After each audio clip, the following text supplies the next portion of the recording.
Good evening and welcome to Money Matters. My name is Jim Butler with Videre Wealth Management, and my co-host tonight is Dave DeWitt of Witt Capital Management. Hi, David. Good to see you, Jim. How are you? I'm very well. How about yourself? Very good. Good. So, while we never like to date ourselves when we tape the show, I think if we use 2016 as our frame of reference tonight, it's fair to say that this is an exciting year. We've certainly got off to a fast start, and it doesn't seem like it's going to slow down. A fast start.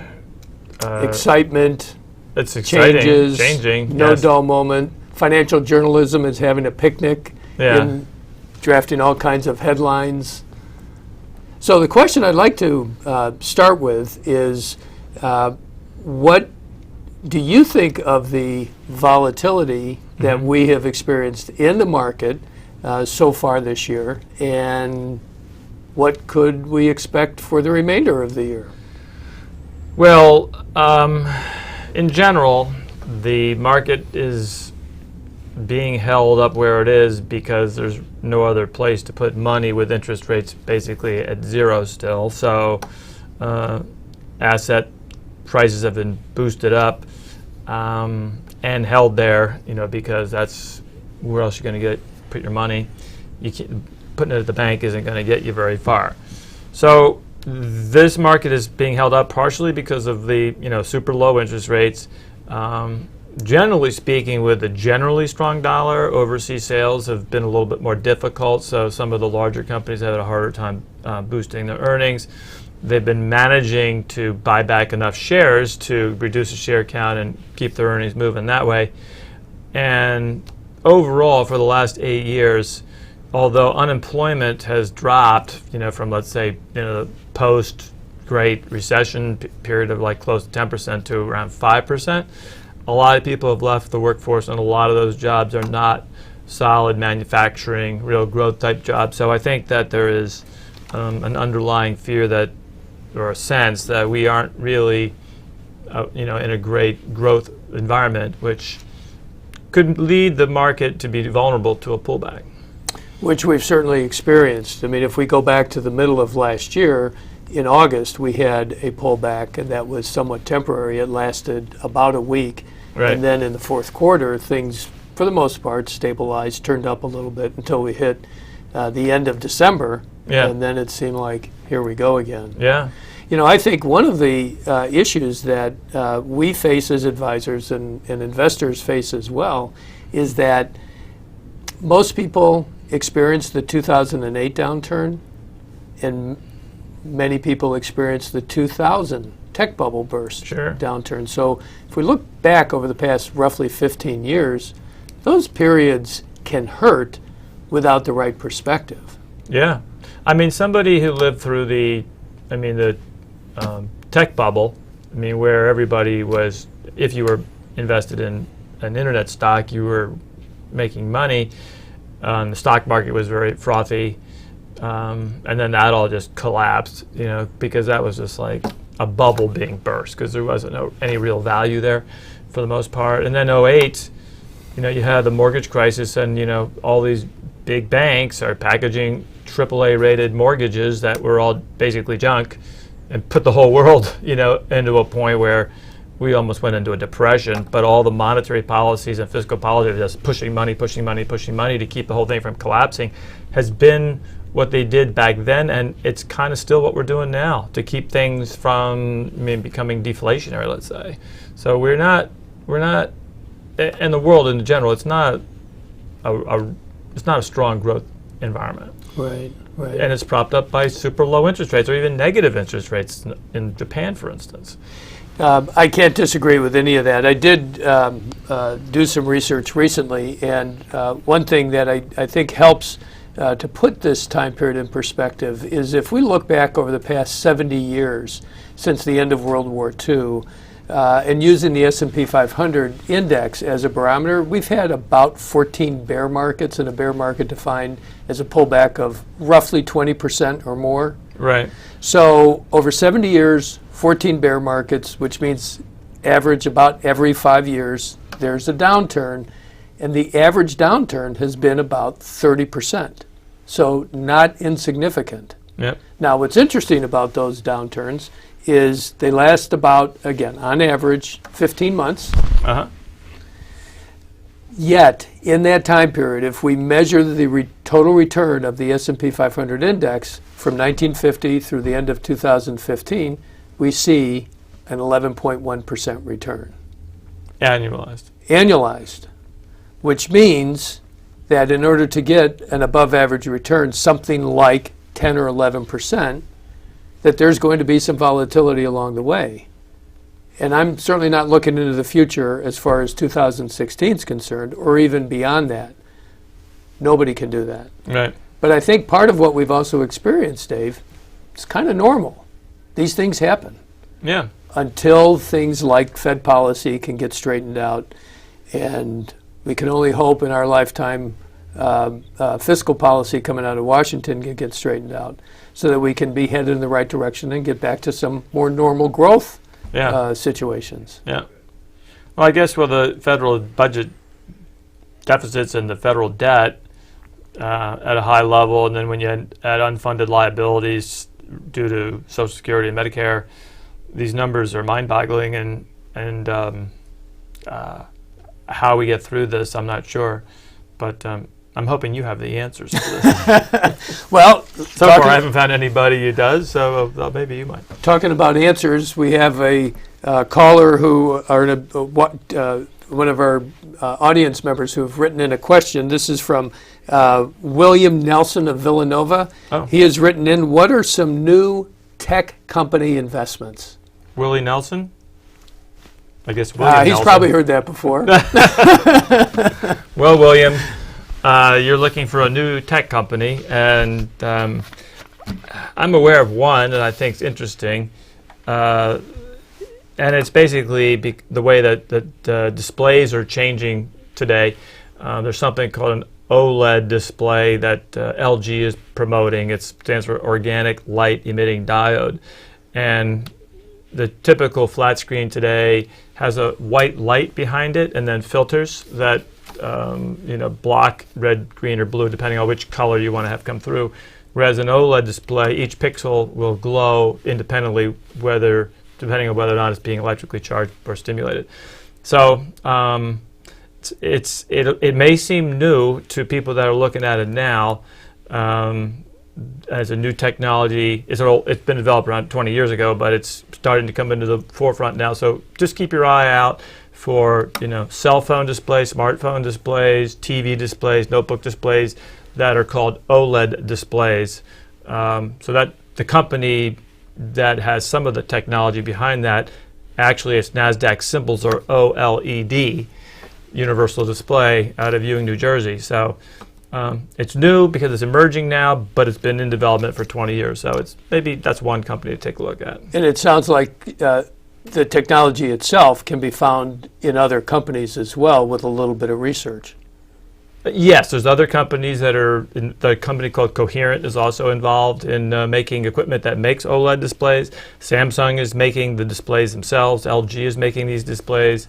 AU Optronics is a company out of China called BOE out of China. They're investing billions and billions of dollars to make factories that can produce these displays. So now they're fairly rare, but in a couple of years they'll be ubiquitous.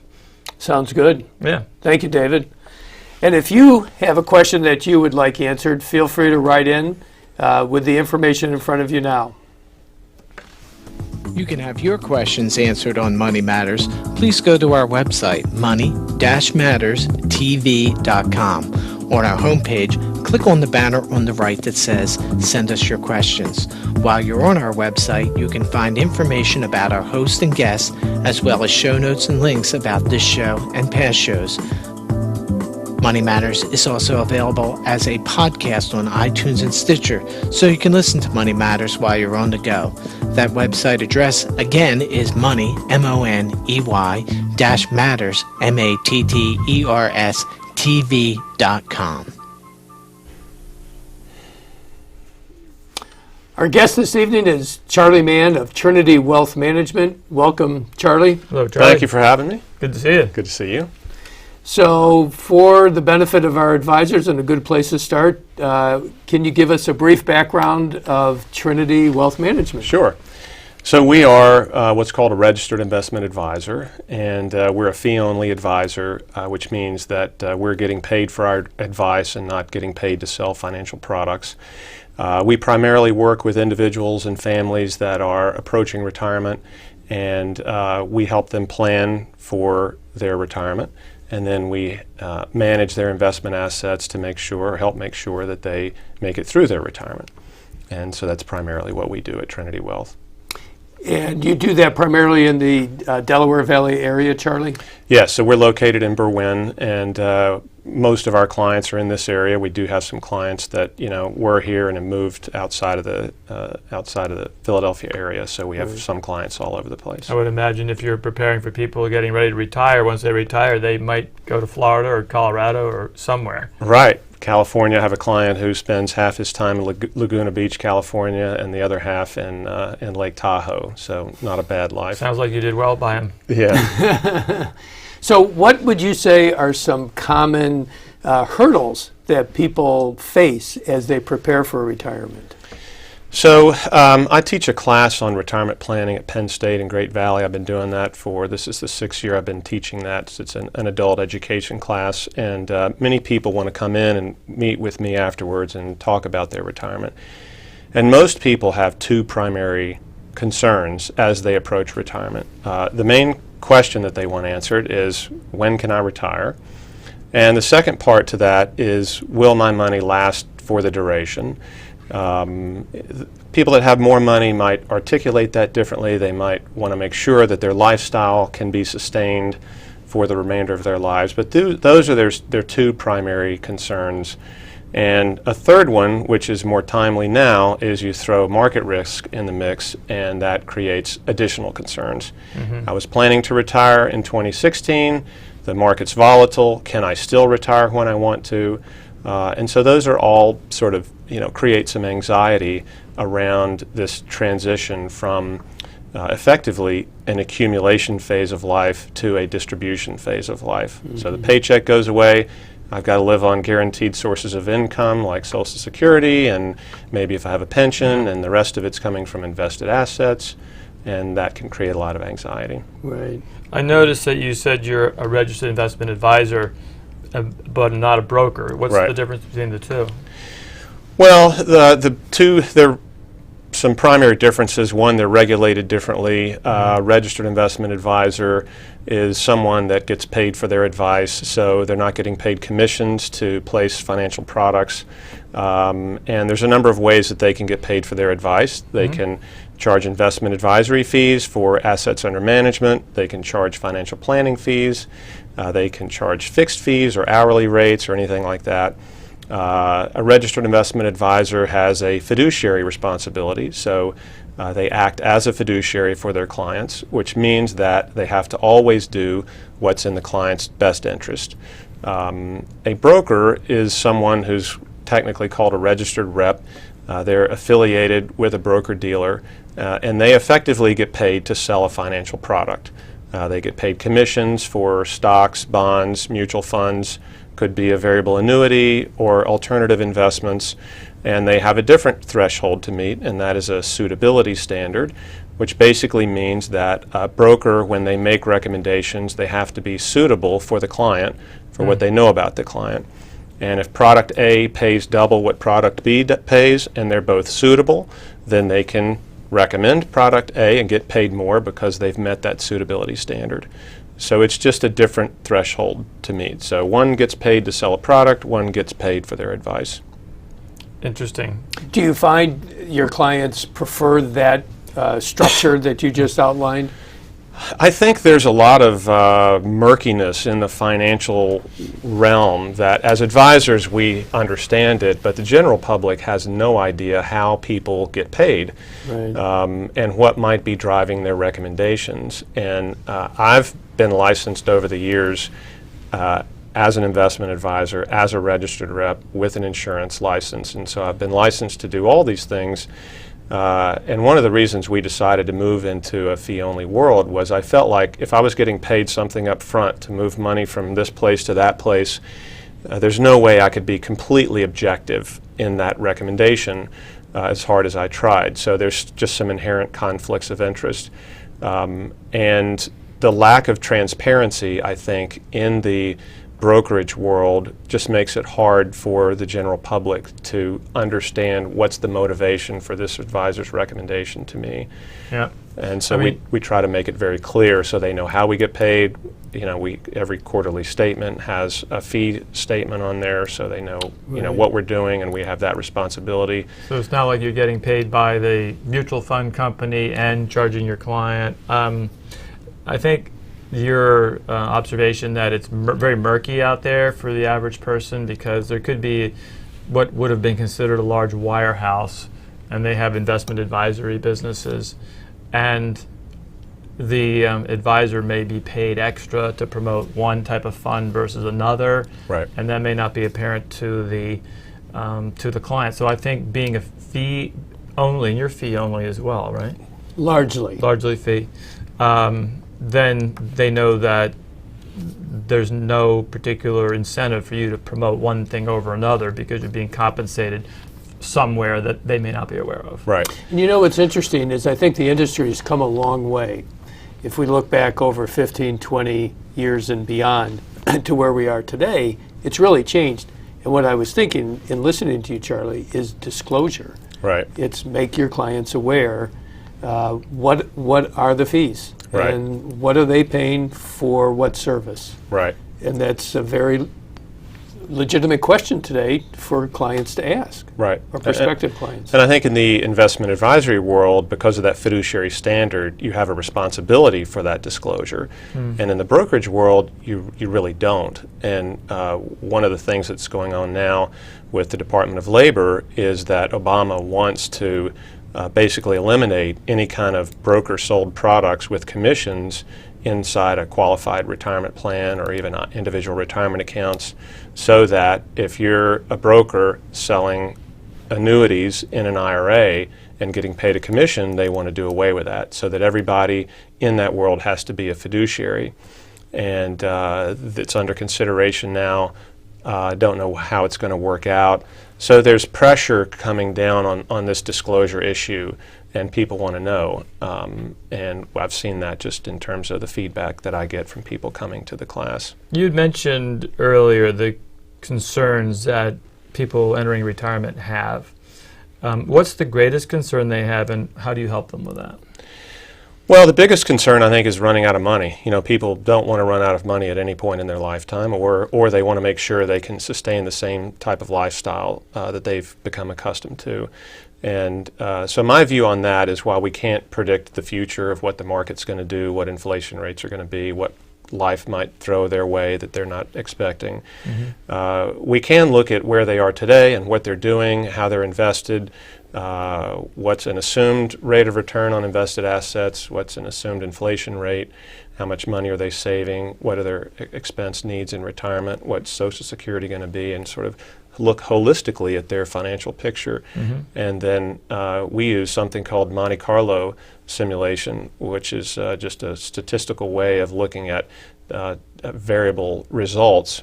And the way it works is the tool will vary the historical returns. It'll look back about 30 years, and based on your allocation today, it'll vary it 1,000 different ways so that it comes up with a range of returns based on whatever the sequence of those variances are. Right, so it gives Best you a case, confidence worst case. interval of what, 90% probability? Right, so what's the probability of making it through retirement without running out of money? And I find that much better in terms of looking at this, because we can look at, okay, worst case scenario, if you get dealt a really bad sequence of returns based on 30 years of history, then will you still make it through or not? As opposed to saying, if we average 6% a year, everything's going to be great. Right. And, you know, to take that static 6% a year and run that out over 30 years, most things look pretty good. Right. But averaging 6 could look very different depending on, do you have good returns in the beginning or do you have bad Right. returns in the beginning? So Yeah. it's important to look at that sequence and to just come up with ways to try to help them feel confident about moving forward through that transition process. So taking that a step further and tying back to what David and I started talking about insofar as volatility and market risk, Right. how do you manage risk with clients' expectations? Well, so there's a few ways to deal with investment risk. One is you can avoid it.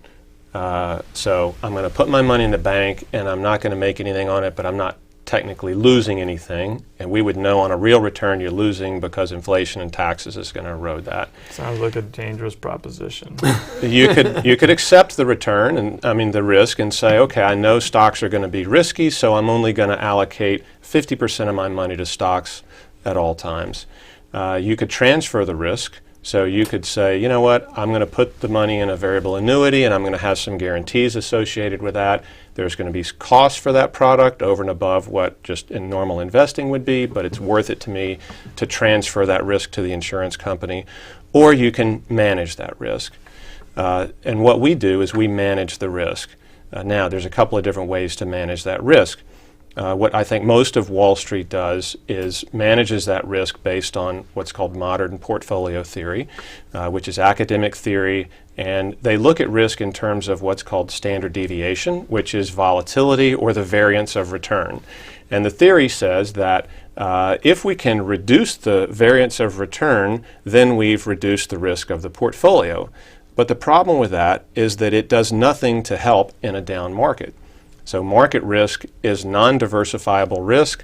The best diversified portfolio in the world is going to lose money in a down market because they're going to all fall at about the same rate, and so it doesn't help protect capital. Like it used to be years ago that you would invest in emerging markets, large cap, small cap, REITs, and this whole mix, and they were supposed to be uncorrelated with each other. Right. But I think what you were just saying is that when everything is collapsing all at once, they all go to a one correlation. Right. So in a rising market, they are somewhat uncorrelated. Yeah. And if you looked at from 2003 to the peak in '07, emerging markets, probably the best performing asset class. Great performance over and above the S&P, so it helped to have that non-correlated return. From '08 through the bottom in March of '09, the correlation came together and everything fell at about the same rate. Mm-hmm. So using academic theory, while it works in some cases, it doesn't work when people need it to work, which is in retirement when you're going through a bear market. So my view is that the only real way to deal with that risk is to, at times, avoid it, to avoid risky assets. And so that means then you have to have some process for identifying what kind of environment are we in, and is this an environment where we want to take risk or where we want to dial risk down, and you have to have a way of figuring that out and then executing that. How do you do that?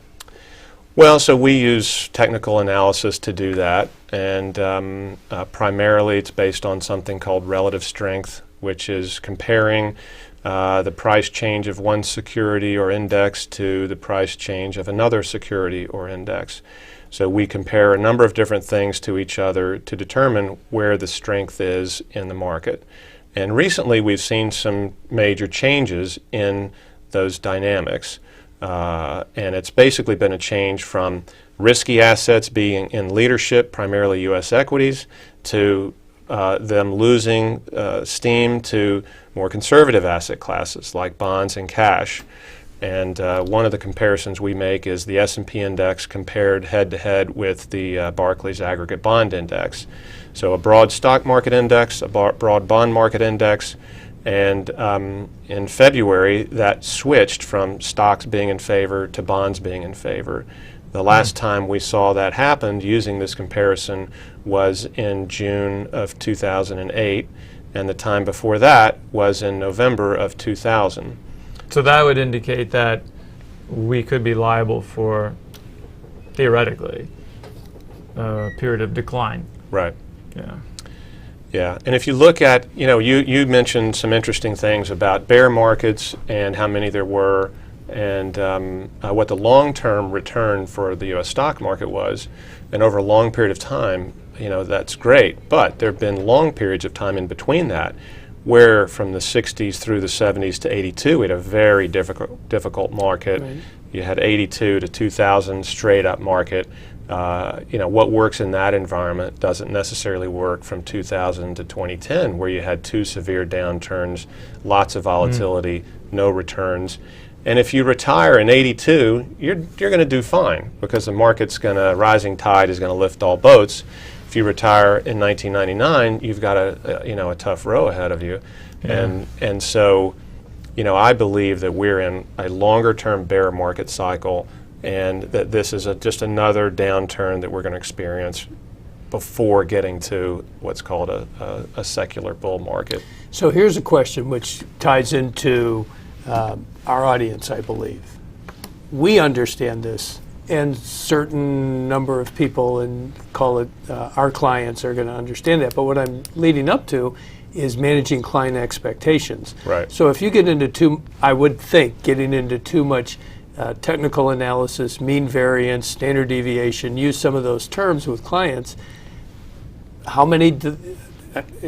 not how many of them understand it, but how do you manage their expectations to help them achieve their goals? So our goal, our objective of our process is to make money when the market's doing well and protect capital when the market's not doing well. So when we're in a long-term positive trending environment, our goal is to make money. When it's in a long-term negative environment, to protect capital. When did you go long into the market? After the June of 08, where you cut back? When was the So signal to go I back in? believe in June of 09 was when things switched back. So a little bit lagged from the bottom was March. Just I believe today is the anniversary of the bottom in 09. Yeah. Now, that trend started then. 2011 was a little tiny head fake, kind of a reversal in August of 2011. In October of 2011 started another stocks in a positive trending environment, and overweight U.S. stocks worked very well from October of 2011 until just recently. So, we just educate them on what our process is. Right. We don't get down into the weeds, because you're right, they don't want to know all the technical details. Basically, they want to know, do you have a process for managing my wealth so that I can do the things that I want to do and live the life I want to live? Right. And that's our goal. And so we deliver that to them by educating them on what's going on, how we're adapting to it, and we use the Monte Carlo. So one thing we've been doing a lot of lately, people come in for reviews and we rerun the Monte Carlo, and we say, okay, well, you're down X% off the high, and everybody's down something off the high of last year. And don't worry about it, because it hasn't changed the long-term probability of success for your retirement plan. So while we can't predict what the future is, we can use these tools to help people stay on track. And the whole idea is to bring a sense of peace about it, so that they can be free to do the things that they love to do that really brings their life meaning and purpose, and knowing that we're going to take care of things and adapt to changing conditions. Perfect place to put a lid on things. We've wound down our time. Very good information and insight, Charlie. Thank you very much. Thanks for having me. Our guest next week is Valentin Radu, who's the conductor for Vox Amadeus in Philadelphia. So please tune in for the next show. And until then, your money matters to us.